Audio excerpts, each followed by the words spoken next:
that being said, with you guys, at least on the specific levels, you know when to double your entries.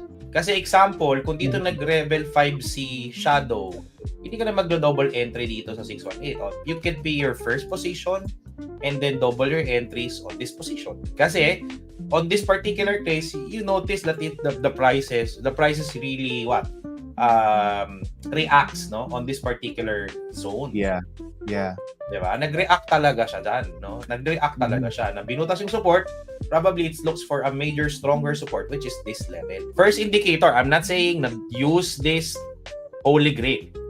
Fibonacci using it as a singular indicator will not work. Kailangan i-combine mo siya with other factors. Ikaw, you are a very meticulous trader.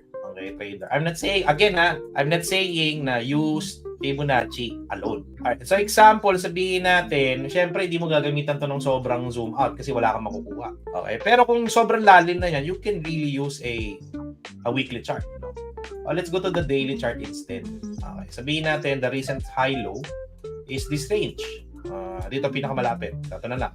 Dito nag-level 5 si Shadow. Okay, the 618 reacted here pero hindi niya sinunod. It's because there is a massive support on this range. Tapos, ranging siya na market. So, on this particular scenario, hindi mo rin pwede basta gamitin si Fibo.